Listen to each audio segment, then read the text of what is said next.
The NOAA Library Science Communication Through the Arts seminar series was created to go alongside the NOAA Library's Temperature Blanket Stitch Along that has run for all of 2024. You can check out more information about this project on our website. Today's presenter, Allyza Lustig, is the Senior Manager on the National Climate Assessment Team at the U.S. Global Change Research Program, where she helps manage the assessment process and led the development of RX Climate. Allyza has an interdisciplinary social science background with a focus on the boundary space between climate science and decision making. She's also a painter and is passionate about the power of art as a means of documenting climate change and inspiring action. And with that, I'll turn it over to Allyza for her presentation. Thank you. So I want to start by thanking the NOAA Library for hosting me. It's really great to be here. My name is Allyza, and I am, as Cassandra just said, the Senior Manager on the National Climate Assessment Team with the U.S. Global Change Research Program, or USGCRP. I was also the project lead of Art by Climate, which was a project of the 5th National Climate Assessment, and I am really delighted to share that with you today. So I'm going to start just by giving some brief background about USGCRP. The program is mandated by Congress in the Global Change Research Act of 1990 to, quote, assist the nation and the world to understand, assess, predict, and respond to human-induced and natural processes of global change. The program consists of 15 different federal agencies, all working on climate change in some way, climate change research, and those agencies are listed here. Of course, NOAA is one of them. And some of the work that the program does largely pertains to its interagency working groups, which work on things from health or coasts, observations, modeling, so on and so forth. And in addition, the law requires us to produce the National Climate Assessment. For those who are not familiar, the NCA, as we call it, has been published on a quadrennial basis, or it's meant to be published on a quadrennial basis since 2001, when the first one came out. The NCA is charged also by Congress in the Global Change Research Act to address a number of different sectors, such as agriculture and energy, human health, land and water resources, so on and so forth. And there are 8 sectors, and we're charged with looking at observed trends and projections into the future out to 100 years. We are charged with presenting what we know about the science as well as what we don't know. And so all of these reports have done that. There have been 5 assessments to date. The 4th one you'll see here came in 2 volumes, 2017 and 2018. The 5th one we just published in December of 2023. So the 5th National Climate Assessment, as all climate assessments was policy relevant, but policy neutral. So we're presenting the science, but we're not telling anyone what they're supposed to do, and we don't make recommendations. The report is written for a general audience. This is not a report for scientists. It's a report for a range of users, whether they are decision makers at the federal, state, regional, tribal, local levels, whether they are educators or students, journalists, practitioners across sectors, utility managers, you name it. There's really quite a range of folks who are using this report. NCA 5 in particular had 32 chapters, roughly 400 figures, over 700 contributors from all 50 states, plus the U.S. Affiliated Pacific Islands and the U.S. Caribbean. We had over 8,000 references. And I think if you were to print the report, which no one should ever do, but I think it would come out to something like 1,300 pages or something massive like that. So it's a really big undertaking. And the URL to access the report is down here below. And so that kind of gives you some foundation for what this document is, which now brings us to Art by Climate, which was the first ever call for visual art to be featured in the National Climate Assessment. And before getting too much into the details of the project, I wanted to talk about why we did it in the first place. And as I mentioned before, really, the National Climate Assessment is meant for a non-science audience, and so part of what we intended with Art by Climate is that this would expand the reach of the report even further, that we would be bringing even more people into the climate change conversation by not only allowing people to feel that the report is perhaps more accessible. Not everyone feels that a 1,500-page climate document is for them, but by putting art there, we felt that maybe we would open it up a bit more, and we'd also bring others in as sort of contributors to the assessment space, of course, by bringing in all of our artists. Next, we wanted to increase the resonance of the climate change topic by highlighting the human side of the issue and engaging emotion. I heard someone say once that emotion is the gateway to memory. And if you think about a lot of your most memorable moments, oftentimes they're emotional ones. And so climate change is, of course, a very human issue, human causes and human impacts and solutions. And so we wanted to bring emotion to that and to get the issue to stick a bit more. And then finally, we're hoping to really demonstrate the power of art to advance the climate change conversation. We've never done this before, but we really believe that art is a powerful player here and are hoping to just kind of show that. And so there are two things I wanted to have folks keep in mind as I present this. These are kind of the underlying principles that guided this project. The first is that art is not science communication. A lot of times when I talk about this with folks, they're like, oh yeah, let's just do more and better data visualization, and or let's illustrate the science. And yes, a lot of art, or some art, does indeed include data. Some data visualization can in some ways be quite artistic, but art is not strictly that. It is its own form of observing, of communicating, of interpreting, and documenting, imagining. We really try to think of the arts as their own way of knowing, and we treat them like that throughout this process. And I can speak more to the ways that we kind of try to integrate that ethos into this project, but suffice to say for now that that was kind of some of the central underpinning of the work. Okay, so this project begins with Alison Crimmins, who was the director of the 5th National Climate Assessment. Actually, Alison was on detail to our office from EPA, but she has since moved over to NOAA, so that's exciting. And so Alison said when she joined our team that she wanted to bring more art into the assessment. And that really got me thinking, because I have an informal arts background, and I really was trying to think through what this could possibly look like. And so Alison and I worked with a team of folks with experience at the intersection of art and the environment, art and science from across the agencies, to put together 2 calls for artwork, one for youth ages 13 to 17 and one for adults ages 18 and up.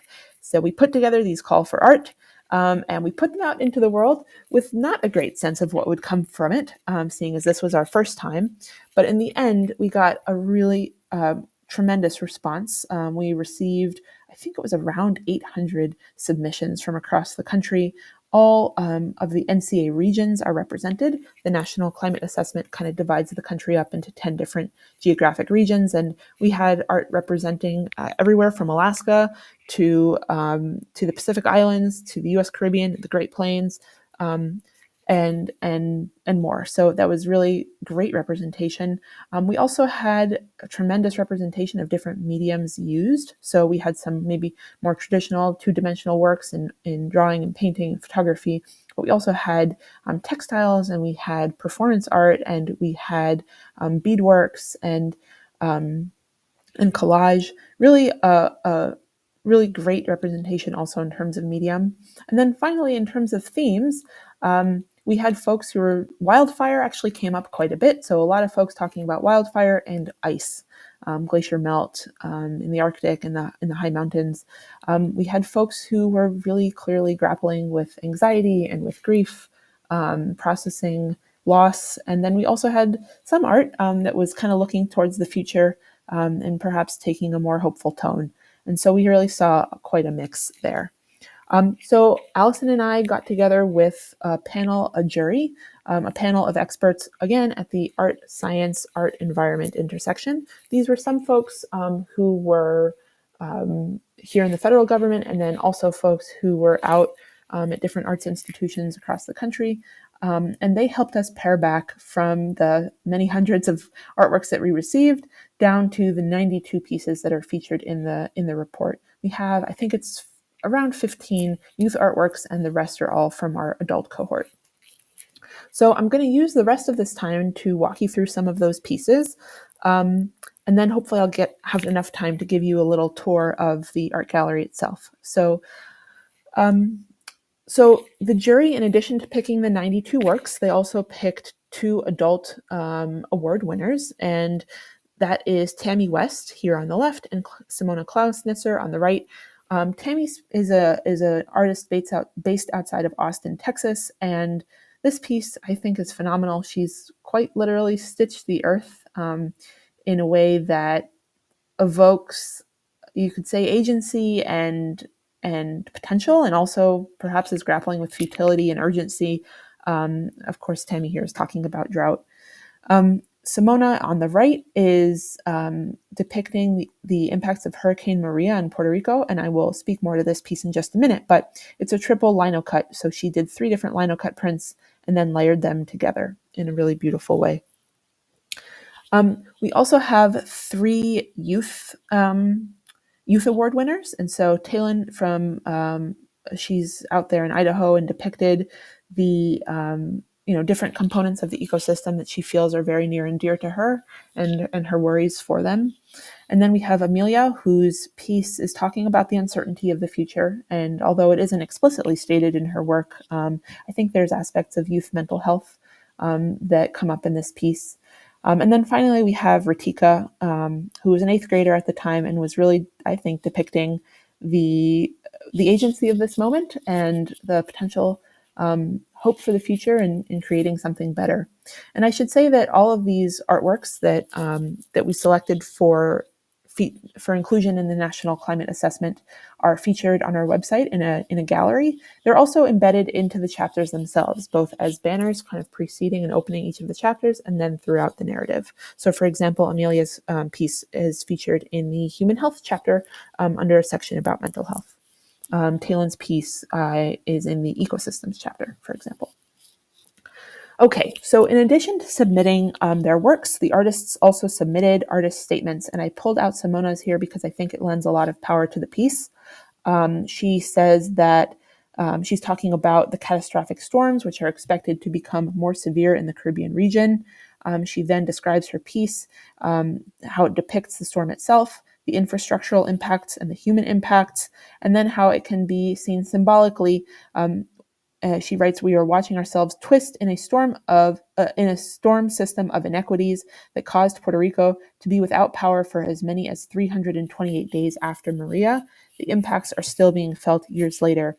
As the eye of the storm, we witness it all." So if you do go to the gallery, which I hope you will, to check out the work, I really also encourage you to take a look at these artist statements. I think they bring so much context and meaning to the work as well. So onward we go. Now we are just I just picked out a few pieces that I thought folks might enjoy. This is one that I know happens to be a favorite of our NCA 5 director, and it is called Dr. Avila Holding Cut Antarctic Ice Core by an artist named Ian Van Coller, who's a professor out, I believe, in Montana. Ian, over the course of many years, has worked with different glacier and ice scientists in this very collaborative way, unique in our Art by Climate collection. Ian, when he was younger, was really inspired by naturalist documenting and illustration, and so he kind of adapted that to his photography. He kind of directed this project, but Dr. Avila was the one to do all the annotation, and I included a detail shot here because it's just so fabulous. The way that she illustrated and wrote. So it's her handwriting, and he kind of took the photo and directed the project. So this is a really great example of what art science collaboration could look like. Quite literally, this is it. And yep, this is a fantastic piece. And I mentioned before that there are some artworks in our collection that actually do include data and science quite literally. And so I wanted to pull up 2 examples of that. The first is by Jillian Pelto. You may be familiar with her. She's actually done some work with the IPCC in the past. And this piece integrates 3 different data trends. You can see kind of here in the foreground above the fish. This is data depicting sea level rise. At the top of the hillside, there's acreage of protected land. And this, I believe, is out in Maine. forgive me, I can't remember exactly where, but in Maine.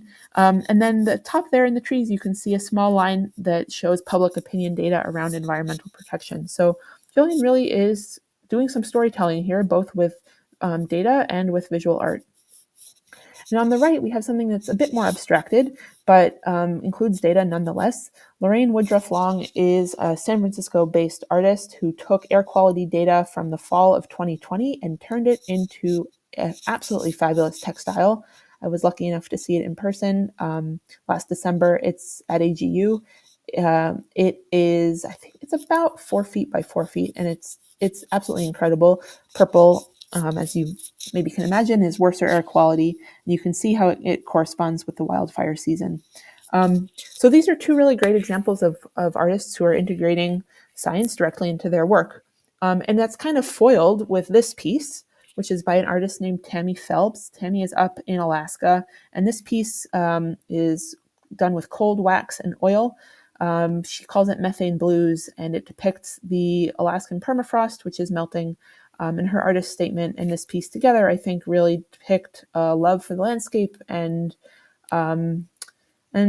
grief, frankly, of what is going on there. And so I kind of like to include this as a to juxtapose against some of the more data-heavy pieces to just show the incredible range and the ways in which art, yes, can really include science very literally, and then in some ways it's kind of talking about the same things that we're talking about without, including science. But these are parallel ways of talking about the same thing. So, and all very powerful, absolutely. This is another piece that I love. It's by an artist named Laura Tanner, and Laura is depicting all of the different elements that have gone into the creation of cuisine in the American Southeast. And she is talking about migration and sociodemographic change. And she's also talking about climate change and changes to the physical landscape. You can see the rising sea in the foreground. I love this piece for a number of reasons. Laura and her methods, actually, a lot of her methods to produce this reflect some of the methods you might see in the social sciences with interviews and focus groups and kind of documentation of primary sources. And so I think then she produces this coming out of really speaking in terms of many different disciplines, like I said, and that really reflects what we're trying to do with the National Climate Assessment as a whole, really bringing all these different disciplines and perspectives to bear to tell one cohesive story. So I do love this piece by Laura. I think it's beautiful, and I love the way she tells the story. And this is one of my favorite youth pieces. It's by a student named Maggie. She was an 11th grader. I suppose she's a senior now in Cleveland, Ohio, and she shows the Cleveland skyline. And she's also showing UFOs and airplanes and Godzilla and flying cows. And I don't know exactly what she had in mind when she created this piece and was thinking about climate change, but I absolutely love her imagination. I find it inspiring, and I think it really reflects the kind of out of the box problem solving that I hope will bring to bear in addressing the climate change crisis. So this is a piece by Maggie, and with that, I'm going to just kind of close the presentation portion of my talk. I think I think we have plenty of time that I can now transfer us over to the actual NCA website, and I can show you. I'll show you the gallery, and then I'll give you a tour of the National Climate Assessment website as a whole, just in case folks are not familiar.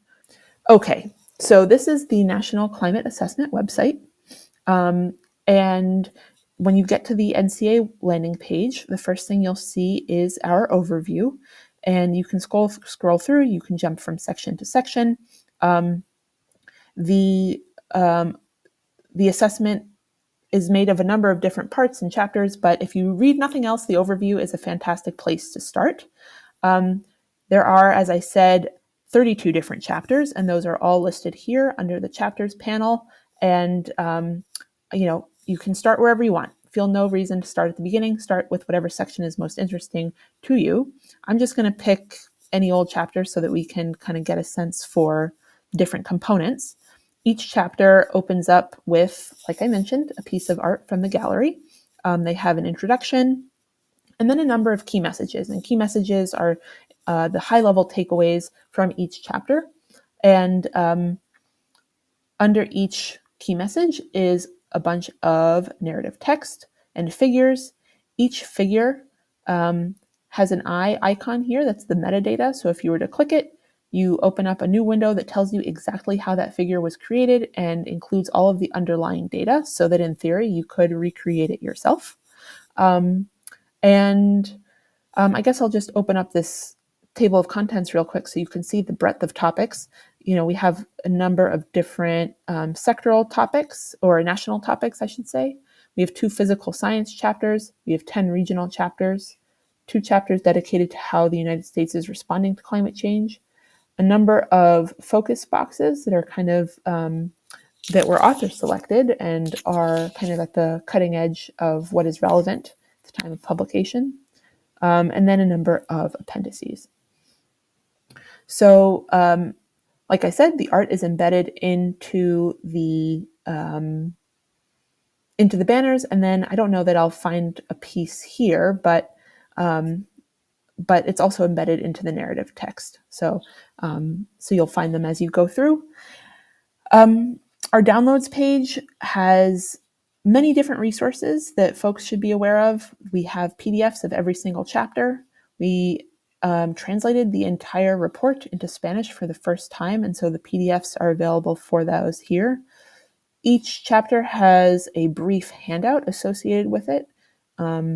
All of the figures for every chapter are available in a zip file, and we developed a preliminary starter slide deck that people can use if you wanted to present on a given topic. So there are a lot of resources here that I hope people will take advantage of. And then that brings me to the Art by Climate Gallery. And scrolling down, you kind of have an overview. We list all of the jurors, so the folks who helped us to select the artworks, and narrow it down and pick the award winners. We have our award winners here at the top, and I'll just keep scrolling down a little bit. I mean, I could feel like I could talk about each one of these artworks, and we don't have time for that. But I really just encourage you to go check out the full collection. The youth artwork is embedded, and you'll know that it's a youth entry because we state it. So that's how you can identify those. But really, it's just each one to me is more inspiring than the next. And as diverse as the chapters are, so too is our artwork. So I think there's going to really be something here for everyone.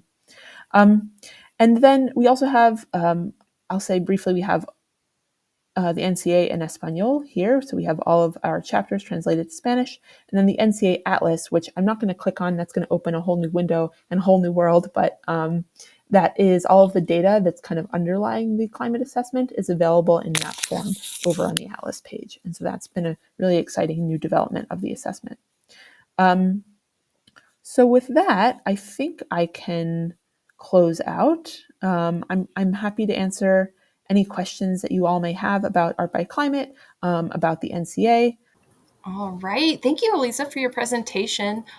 And then it looks like we did have one question come in the audience chat asking, is all of the art visual? It would be interesting if there'd been music included, for example.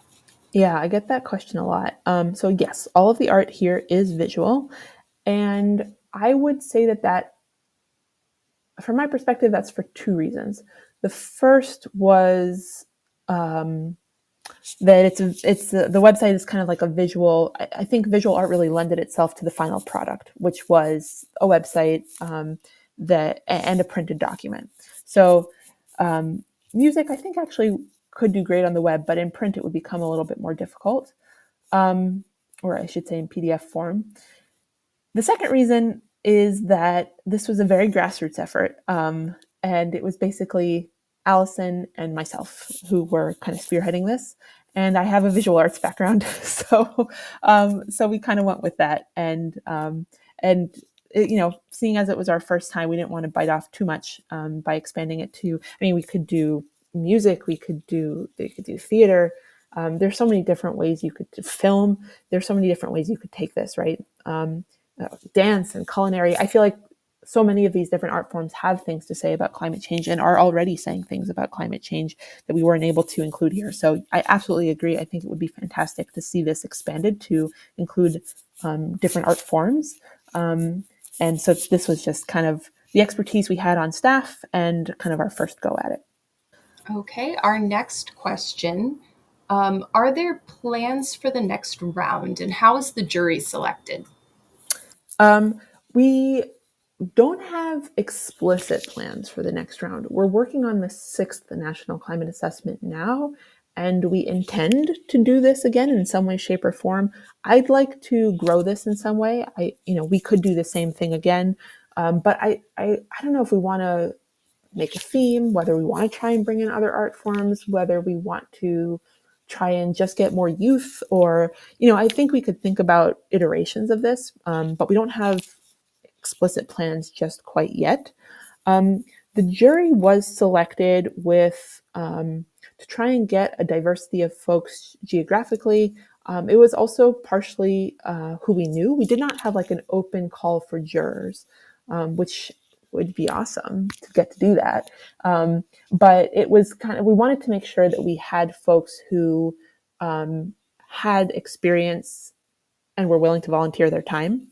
Um, and so we had, if I can pull those people up here. They're listed right there at the top of the gallery. We had someone from the Climate Museum in New York City. We had the director for the Center of Art and Environment at the Nevada Museum of Art. We had someone who was on detail from NSF to the National Portrait Gallery, which was awesome. So we kind of had a mixture of folks. We had a couple people from FEMA, because FEMA has funded art, I think in Region 8, if I'm not mistaken. They did some really great art funding. So we kind of just pulled our networks, basically, though I do think an open call for jurors would be great. And then a question that came in the audience chat, is there plans for a physical exhibition tour? So we don't have plans for an exhibition tour per se, but we have been able to do, though I would love to do that and would very much welcome collaborations if people have ideas. But we have had a number of events. So we had a fantastic event in collaboration with the San Francisco Exploratorium at AGU last year, where we had about, I would say, 150 people come and listen to artist talks, artist scientist panels, and that was really, really exciting.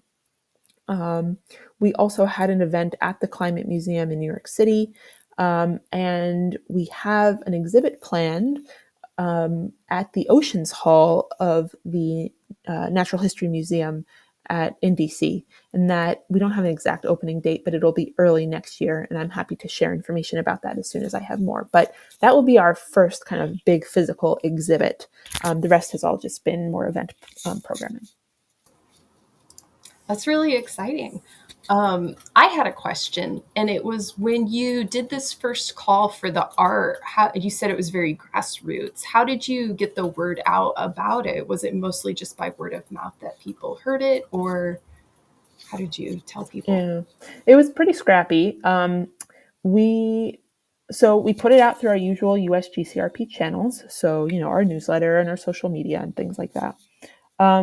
We also were very fortunate to have excited agency colleagues who put it out through their own channels. So and beyond our usual USGCRP colleagues, I know the Department of Education put out a blast on it, and it kind of showed up in places where I wasn't even expecting it. So I think it was largely, in large part, word of mouth. I also was feverishly searching free places to post art calls where artists would be, right? Because I wanted to make sure we got into their spaces, not just hoping they would happen to see ours, our scientific spaces. So I did spend a bunch of time just kind of like poking around the internet and posting it wherever I could. And we also used a platform to collect the art called Cafe. I did not realize this at the outset, but it was really important to have a designated kind of software to sort through all of this art and blindly rank it because all of our jurors, we've had a blind scoring process and evaluation process. And so this one platform not only collected the art, but then allowed us to process it. And they also had free advertising with their service. So we were pretty scrappy and we got it out as best we could through those channels. Yeah, it was, like I said, I wasn't sure if we were going to get like 5 pieces or 5,000 pieces. And I think we landed at a good in between. Yeah, it looks like you had a really great turnout for the submissions. For the judging process, was there like a rubric that the judges followed, or what was the process for that kind of like? Do you know? Yes. So we had published criteria, and some of those criteria were things you'd probably find in many different calls for art, pertaining to originality and design and innovative, innovative use of mediums and things like that. But then we also had, that if it depicts science, it needs to be accurate. And we actually did have our staff scientist review all of the artist statements for scientific accuracy before we published them on our website. So we had this kind of like list of criteria that we needed folks to abide by. And before the artworks went to the jurors, I took an initial cut with an eye towards that. Allison, the director of NCA 5, and I did that together. And then we brought them to the jurors. The jurors each scored on a scale from 1 to 5, and we kind of described for them what each of those numbers ought to mean. So they scored on a scale from 1 to 5. I received that feedback, took some averages, made some cutoffs, and then we had, for the adult artworks, we had 2 3-hour sessions of deliberation to work through all of those scores and determine our award winners. And then for the youth, we had one. We had far fewer youth submissions for various reasons, I think, but we had 1 3-hour youth discussion to sort through those works. All right. Our next question, what advice would you have for a program at NOAA that is interested in including art and perhaps focusing on youth art in an annual NOAA product? An annual NOAA product. I would not want to run this once a year. It's a lot of work. It was a lot of work to pull it off. So I would not suggest doing something at this scale once a year. But I think the thing that I would figure out is, ask yourself, what kind of art do you want? Why do you want it? How do you want to use it? And then once you have those questions figured out, I think it will inform the kind of arts engagement that you put out there. I mean, we designed this to be open to anyone, to the general public. We had professional artists submit who have had work in museums, and we had kind of more novice artists submit. But we wanted it to be, we didn't want quick photo snapshots that someone happened to take out of their window as they're driving by. It was more about art than documentation, although I know that there's some gray area there. I guess I'm saying, think about the kind of visual work that you want to collect, and I think that'll determine the design of your call, for example. And if you want to focus specifically on youth, we, to be honest, sort of struggled with that because we don't have many inroads into classrooms and schools, and so I think that we struggled to get as much youth representation. I think we had only something like 85 submissions, and we narrowed it down to just 15 that we felt we wanted to include. So we didn't do as well there, and I actually would, I think, take advice, frankly, more than giving advice. But I think we attempted to partner with the Boys and Girls Club, and I think that partnering to get the word out, we had some success with that. And so if you want to focus on youth and you don't already have connections, I think that finding folks who do will be really important, because our teachers are strapped, and I think they need to hear it from let me turn a light on. It's getting dark in here. They need to really hear it from from a familiar source to pay attention. And so that would be, I think, partnering would be my recommendation for focusing on youth art. Thank you for the reply and the advice. And then Heather followed up with the product that she's thinking of, which is the Arctic report card. The Cool. big 20th anniversary for it is next year. So Okay, so maybe rather than doing this every year, which I think would be a really big lift, you could do it in celebration of that anniversary. I think that um, yeah, I think that it took us about 6 months. We started this in June. No, it took us about a year from the idea's conception to the finalization of the gallery. We started in June and we finished in around May, April or May.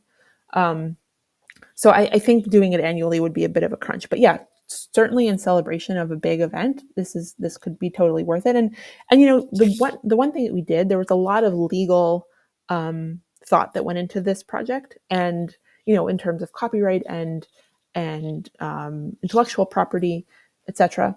And the one thing that we said is that we can use this artwork only in the context of the National Climate Assessment. If an agency wants to use it in some other way, we don't allow that, because we want to make sure that artists know how their work is being used. And they approved it for the NCA. That doesn't mean they would have approved it for something else. But if you said, this artwork could be included in an Arctic report card moving forward, then that could allow you to do the project once and potentially use the art into the future. So, you could think about how you would design the call to maybe get a little bit more, to be a little bit more inclusive about where you get to use the work in the future. And by the way, if anybody does decide to take this on, I'm very happy to share some of that legal language that we used, because putting it together was definitely a challenge. I can only imagine. Yeah. This doesn't look like a question. What interest, I wonder, with the IARPC and or the ICAR for planning and process with the Arctic Science Summit Week in Boulder, Colorado next March? I can imagine that a lot of potential interest, if not, is already happening. Thank you. So we have had this artwork displayed at COP, and we've had it displayed at different conferences at AGU, at the NAF is the National Adaptation Forum. So if there's interest in showing this work, I have all of the artwork in a sort of presentation file that's totally ready for printing. So or for displaying digitally, and as long as it is done in the context of the National Climate Assessment and the NCA is explicitly mentioned, we can definitely think about showing it. So if the IARPIC folks are interested in that, I would be happy to talk about it. Thank you again so much, Allyza, for joining us today and sharing this presentation with us. It has been really great to learn about. And thank you, audience, for joining us. And we hope to see you all next year at some of our other NOAA Library seminars. Thank you for attending and have a great rest of the day. Thanks. Bye.